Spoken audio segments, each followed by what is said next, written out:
Good evening. Tonight we're reading Little Women by Louisa Alcott. Chapter 19, Amy's Will. While these things were happening at home, Amy was having hard times at Aunt March's. She felt her exile deeply and for the first time in her life realized how much she was beloved and petted at home. Aunt March never petted anyone. She did not approve of it.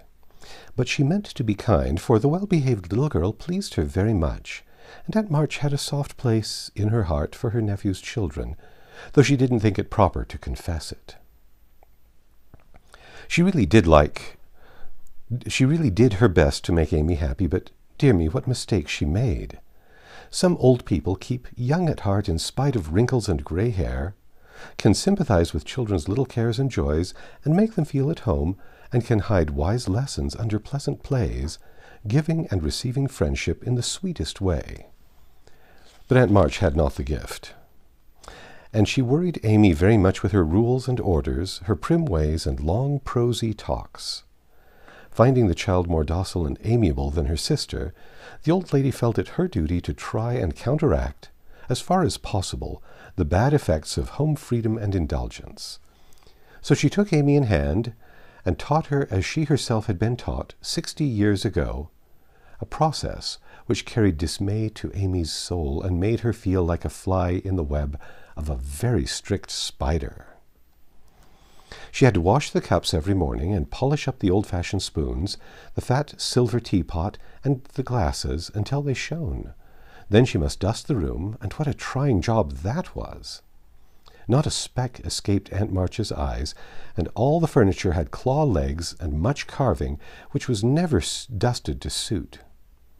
Then Polly must be fed, the lapdog combed, and a dozen trips upstairs and down to get things, to deliver orders, for the old lady was very lame, and seldom left her big chair. After these tiresome labors she must do her lessons, which was a daily trial of every virtue she possessed. Then she was allowed 1 hour for exercise or play, and didn't she enjoy it? Laurie came every day and wheedled Aunt March until Amy was allowed to go out with him, when they walked and rode and had capital times. After dinner she had to read aloud and sit still while the old lady slept, which she usually did for an hour, as she dropped off over the first few pages. Then patchwork or towels appeared, and Amy sewed with outward meekness and inward rebellion until dusk, when she was allowed to amuse herself as she liked until tea-time. The evenings were the worst of all, for Aunt March fell to telling long stories about her youth, which were so unutterably dull that Amy was always ready to go to bed, intending to cry over her hard fate, but usually going to sleep before she had squeezed out more than a tear or two. If it had not been for Laurie and old Esther, the maid, she felt she never could have got through that dreadful time. The parrot alone was enough to drive her distracted, for he soon felt that she did not admire him, and revenged himself by being as mischievous as possible. He pulled her hair whenever she came near him, upset his bread and milk to plague her when she had newly cleaned his cage, made mop bark by pecking at him while Madame dozed, called her names before company, and behaved in all respects like a reprehensible old bird. Then she could not endure the dog, a fat, cross beast who snarled and yelped at her when she made his toilet, and who lay on his back with all his legs in the air and a most idiotic expression of countenance when he wanted something to eat, which was about 12 times a day. The cook was bad-tempered, the old coachman deaf, and Esther the only one who ever took any notice of the young lady.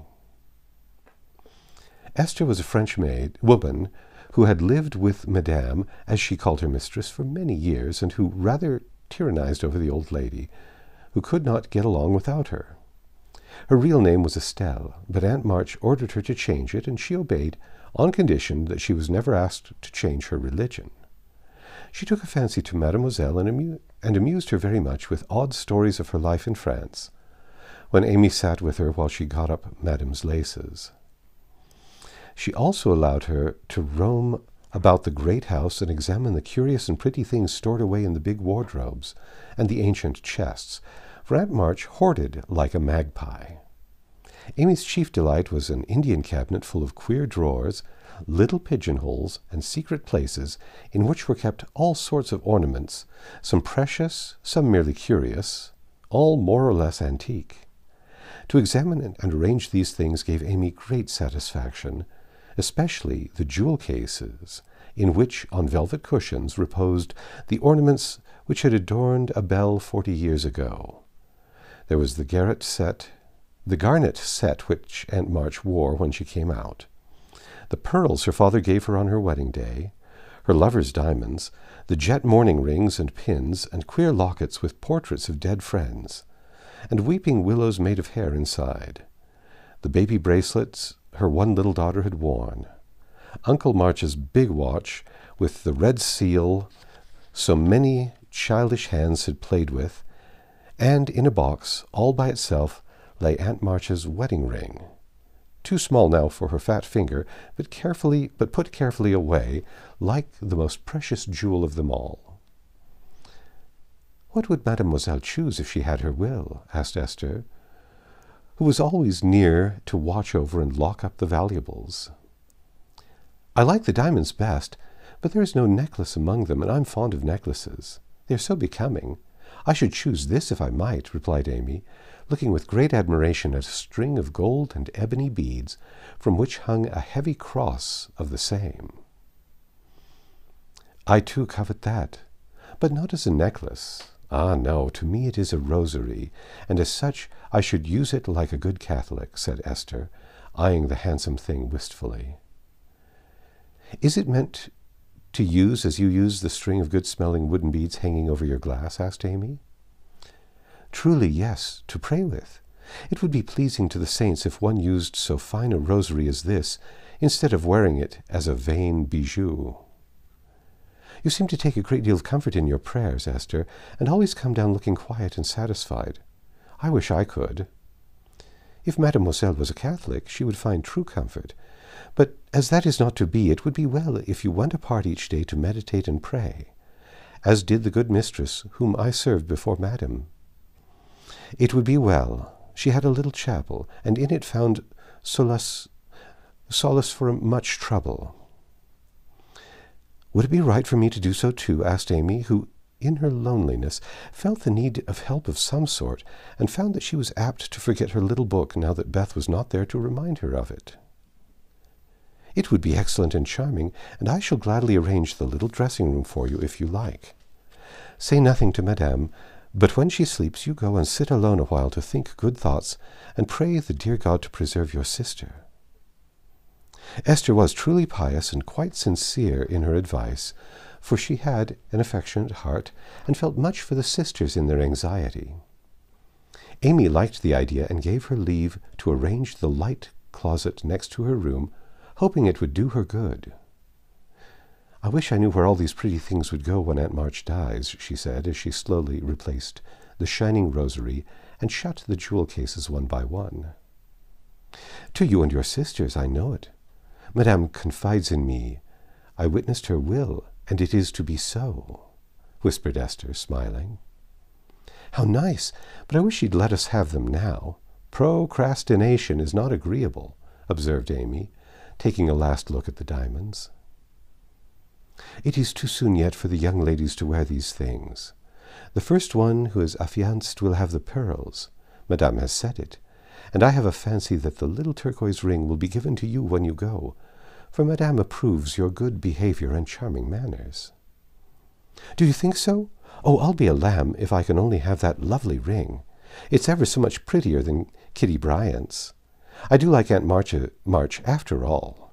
And Amy tried on the blue ring with a delightful face and a firm resolve to earn it. From that day she was a model of obedience, and the old lady complacently admired the success of her training. Esther fitted up the closet with a little table, placed a footstool before it, and over it a picture taken from one of the shut-up rooms. She thought it was of no great value, but being appropriate, she borrowed it, well knowing that Madame would never know it, nor care if she did. It was, however, a very valuable copy of one of the famous pictures of the world, and Amy's beauty-loving eyes were never tired of looking up at the sweet face of the Divine Mother, while tender thoughts of her own were busy at her heart. On the table she laid her little testament and hymn book, kept a vase always full of the best flowers Laurie brought her, and came every day to sit alone, thinking good thoughts, and praying the dear God to preserve her sister. Esther had given her a rosary of black beads with a silver cross, but Amy hung it up and did not use it, feeling more than doubtful as to its fitness for Protestant prayers. The little girl was very sincere in all this, for, being left alone outside the safe home nest, she felt the need of some kind hand to hold so sorely that she instinctively turned to the strong and tender friend, whose fatherly love most closely surrounds his little children. She missed her mother's help to understand and rule herself, but having been taught where to look, she did her best to find the way and walk in it confidently. But Amy was a young pilgrim, and just now her burden seemed very heavy. She tried to forget herself, to keep cheerful, and be satisfied with doing right, though no one saw or praised her for it. In her first effort at being very, very good, she decided to make her will as Aunt March had done, so that if she did fall ill and die, her possessions might be justly and generously divided. It cost her a pang even to think of giving up the little treasures which in her eyes were as precious as the old lady's jewels. During one of her play hours she wrote out the important document as well as she could, with some help from Esther as to certain legal terms, and when the good-natured Frenchwoman had signed her name, Amy felt relieved and laid it by to show Laurie, whom she wanted as a second witness. As it was a rainy day, she went upstairs to amuse herself in one of the large chambers, and took Polly with her for company. In this room there was a wardrobe full of old-fashioned costumes with which Esther allowed her to play, and it was her favorite amusement to array herself in the faded brocades and parade up and down before the long mirror, making stately curtsies and sweeping her train about with a rustle which delighted her ears. So busy was she on this day that she did not hear Laurie's ring, nor see his face peeping in at her as she gravely promenaded to and fro, flirting her fan and tossing her head, on which she wore a great pink turban, contrasting oddly with her blue brocade dress and yellow quilted petticoat. She was obliged to walk carefully, for she had on high-heeled shoes, and, as Laurie told Joe afterward, it was a comical sight to see her mince along in her gay suit, with Polly sidling and bridling just behind her, imitating her as well as he could, and occasionally stopping to laugh or exclaim, "Ain't we fine? Get along, you fright! Hold your tongue! Kiss me, dear! Ha-ha!"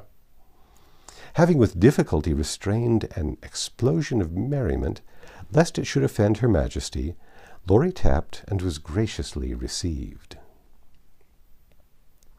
"Sit down and rest while I put these things away, then I want to consult you about a very serious matter," said Amy, when she had shown her splendor and driven Polly into a corner. "That bird is the trial of my life," she continued, removing the pink mountain from her head, while Laurie seated himself astride of a chair. "Yesterday, when Aunt was asleep and I was trying to be as still as a mouse, Polly began to squall and flap about in his cage, so I went to let him out and found a big spider there. I poked it out, and it ran under the bookcase. Polly marched straight after it, stooped down, and peeped under the bookcase, saying in his funny way, with a cock of his eye, 'Come out and take a walk, my dear.' I couldn't help laughing, which made Polly swear, and Aunt woke up and scolded us both." "Did the spider accept the old fellow's invitation?" asked Laurie, yawning. "Yes.